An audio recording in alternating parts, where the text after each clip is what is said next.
आजादी के माहौल में हमें एक बार गुलामी की जंजीरों में जकड़ने की कोशिश की जा रही है। उसी आजादी के नाम पे हमें कहीं न कहीं एक नए नए कानून बना करके फंसाने का षड्यंत्र रचा जा रहा है।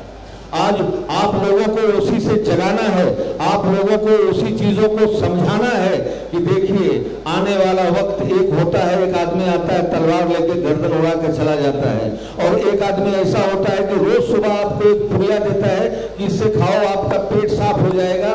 पेट नहीं साफ होता बल्कि वो स्लो पॉइजन होता है। वो पुड़िया धीरे धीरे धीरे धीरे आपके वजूद को खत्म कर देती है। आज वही चीज हमारे और आपके साथ हो रही है। हमें धीरे धीरे एक पॉइजन दिया जा रहा है।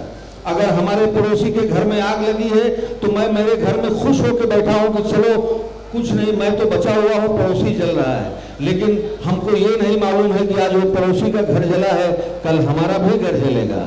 मिसाल आपके सामने है, कश्मीर जल रहा है।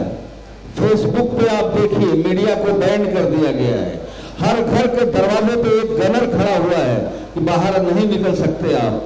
बंदूक के साए में लोगों ने नमाज पढ़ी है जुमा की, और बंदूक के ही साए में बकरीद भी मनाई गई है। और कुछ बिकाऊ मीडिया 20 आदमियों को लेके खड़ा होकर उनको दिखा रहा है और ये कह रहा है कि हम बहुत आजाद हैं, कश्मीर एकदम खुशहाल हो गया है, इनके सर से जो 370 हटा दिया अब इनकी तरक्की हो जाएगी। परसों आप लोगों ने पेपर में पढ़ा होगा दोस्तों, मीडिया में भी आया ये चीज, फेसबुक में भी आई है। हरियाणा के मुख्यमंत्री मनोहर लाल खट्टर, एक मुख्यमंत्री बहुत जिम्मेदार होता है, एक राज्य का मुखिया होता है, उसे कुछ बोलने से पहले ये सोचना पड़ता है कि मैं क्या बोल रहा हूं, इसका रिएक्शन कहां तक जाएगा। उस राज्य के मुखिया ने ये कहा था कि चलो धारा 370 हट गई, बहुत अच्छा हो गया, अब हम कश्मीरी लड़कियों से शादी मना सकेंगे। ये एक राज्य का मुखिया कह रहा है, और वो भी कौन से राज्य का मुखिया कह रहा है। ये एनआरसी की रिपोर्ट है कि पूरे हिंदुस्तान में अगर किसी राज्य में सबसे ज्यादा लड़कियों को पेट में मारा जाता है तो वो हरियाणा का राज्य है। और उस राज्य का मुखिया ये कह रहा है कि 370 हट गई, चलो बहुत अच्छा हो गया, अब हम कश्मीरी लड़कियों से शादी कर सकेंगे। हरियाणा में आप चले जाइए, हर दीवार पे लिखा हुआ मिलेगा बेटी बचाओ बेटी पढ़ाओ। ये बेटी पढ़ाओ और बेटी बचाओ का नारा दे रहे हैं। उन्नाव का एक केस आपके सामने खड़ा हुआ है। कुलदीप सिंह सेंगर जो वहां का एमएलए था, 17 साल की मासूम लड़की नौकरी मांगने गई थी कि साहब मैं बेकार हूं, पढ़ लिख चुकी हूं, मुझे नौकरी दे दो ताकि मैं मेरे बच्चों को, मेरे माँ बाप की सेवा करके मैं इनको पाल सकूं। बदले में उसकी इज्जत लूट ली गई, और जब उसने विरोध किया तो उसे मारा गया। और जब उसके बाप ने जाया पुलिस चौकी में जाके कंप्लेन लिखाने की कोशिश की तो उल्टा उस बाप के ऊपर ही एफआईआर करवा के पुलिस में बंद कर दिया गया। और 24 घंटा तक पुलिस ने इतना मारा कि पुलिस कस्टडी में उस बाप की मौत हो गई और कोई सुनने वाला नहीं था। चाचा के ऊपर गैर कानूनी असलहा रखने का केस लगा करके उसे रायबरेली की जेल में बंद कर दिया गया। ऐसे ऐसे सियासी लोग आए हुए हैं, ऐसे ऐसे सियासी लोग आए हैं। तो हम जश्न हिंदुस्तान कैसे मनाएंगे, किस तरह से मनाएंगे जश्न हिंदुस्तान? जश्न हिंदुस्तान तो दिल से निकलता है। जश्न हिंदुस्तान सिर्फ जबान से कहने वाली बात नहीं है। अभी हमारी बेटियां देखिए यहाँ खड़ी हुई है तिरंगे का कपड़ा पहन करके, इनका परफॉर्मेंस मैं देख रहा था। वो स्कूल जो मॉडर्न हाई स्कूल है जिसकी बुनियाद ही नसीम भाई ने रखी है, आज वो उस स्कूल के ये पौधे बड़े बड़े पेड़ बन रहे हैं। आज वो परफॉर्मेंस कर रही थी तो मेरे रोंगटे खड़े हो रहे थे कि राष्ट्रीय गीत वो बच्चियां इतना अच्छा गा के परफॉर्मेंस कर रही थी। हमारी इन्हीं बच्चियों की इज्जत आज खतरे में पड़ी हुई है। भाजपा कह रही है बेटी बचाओ बेटी पढ़ाओ, और यहाँ बेटी पढ़ाओ की बात नहीं हो रही है, कुछ और हो रहा है। तो मैं दो बात यहीं से कहना चाहूंगा। सियासत आज के 65 साल पहले भी होती थी, सियासत आज के 60 साल पहले भी होती थी, आज भी सियासत में अच्छे लोग हैं। नसीम खान यहाँ मौजूद है हमारे सामने मिसाल।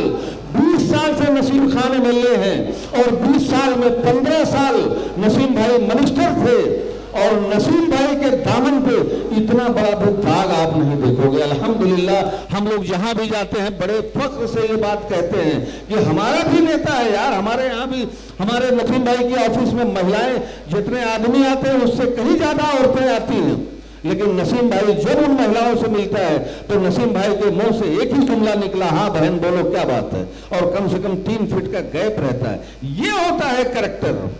और एक कैरेक्टर वो उन्नाव में दिखाई दिया था, वहां का भाजपा के एमएलए कुलदीप सिंह सेंगर, और वो कुलदीप सिंह सेंगर जो बलात्कार के आरोप में जेल में है और उसको मिलने कौन जा रहा है, वो साक्षी महाराज किराए का भोपू जो जब चाहे जहां चिल्ला। ऐसे ऐसे लोग राजनीति में आए हुए हैं। जब ऐसे लोग राजनीति में आए हैं तब मुझे जौहर कानपुरी का 4 शेर पढ़ना पड़ेगा, और 4 शेर पढ़ के फिर मैं अपने आवाज को बंद करूंगा और क्षमा अफरोजी होगी, मुशायरा शुरू होगा। जौहर कानपुरी ने कहा था कि सियासत इस वतन की इस कदर गंदी न थी पहले।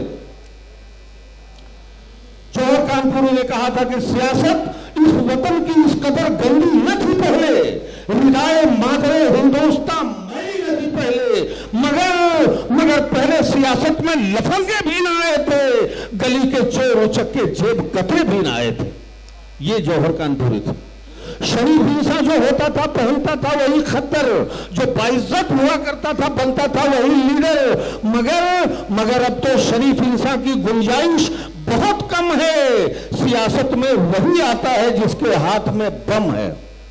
अब बताइए हम क्या करें, हमारे हाथ में तो बम नहीं है, हम तो सेकुलर लोग हैं, हम तो पड़ोसी का हक पहले देखते हैं। यही लोग सिखाते हैं और बाद में यही लोग हमें मजबूर कर देते हैं। आज हमारे कितने भाई, हजारों की तादाद में हिंदुस्तान में भाई है जो जेल में है। कोई 15 साल के बाद जज उसे बाइज्जत बरी कर रहा है, कोई 20 साल के बाद उसे बाइज्जत बरी कर रहा है। आखिर उनकी जिंदगी का जो 20 साल बर्बाद हुआ उसे कौन देगा? सरकार दे पाएगी? उसका मुआवजा दे पाएगी? कश्मीर का एक लड़का 16 साल की उम्र में आतंकवाद के केस में जेल गया और 23 साल के बाद वो बाहर निकला, उसकी जिंदगी का 23 साल कौन वापस करेगा? ये चीजें आप लोगों को सोचने की बात है। सामने सर पे इलेक्शन खड़ा है और कुछ लोग हैं जो आपके घरों पे दस्तक दे रहे हैं, आने वाले वक्त में और भी दस्तक देंगे। लेकिन ये चीज से आपको जागरूक रहना है, होशियार रहना है। इंशाअल्लाह आने वाले वक्त में आपको जगह जगह गाइड किया जाएगा। मैं अभी बगैर किसी तमहीद के, बगैर किसी वक्त के, मुंबई कांग्रेस कमेटी के जनरल सेक्रेटरी शरीफ भाई से मैं गुजारिश करूंगा कि वो स्टेज पर आए। निशात खान साहब से गुजारिश करूंगा कि वो स्टेज पर आए, और वजीर भाई आप भी स्टेज पर आए, और एडवोकेट अफरोज साहब जो निगरान कमेटी में हैं, आसिफ साहब आप भी आ जाएं ताकि क्षमा अफरोजी का प्रोग्राम पूरा किया जाए। और उसके बाद मैं माइक हमारे नाज़िम नजर बिजनौरी को दूं और बाकायदा मुशायरे का आगाज किया जाए। जो हमारे जिनकी ज़ेरे निगरानी में ये मुशायरा हो रहा है, सारे लोगों से मुअद्दबाना इल्तिमास है। अफरोज सिद्दीकी साहब, निशात खान साहब, जावेद चौधरी साहब, वाजिद कुरैशी साहब अगर हैं तो मेरी आवाज सुन रहे हैं तो मेहरबानी करके, नगर सेवक वाजिद कुरैशी साहब, वजीर चांद मुल्ला साहब, आप सारे लोग मेहरबानी करके स्टेज पर आएं ताकि क्षमा अफरोजी का प्रोग्राम 2 मिनट में खत्म किया जाए और उसके बाद मुशायरे का बाकायदा आगाज किया जाए।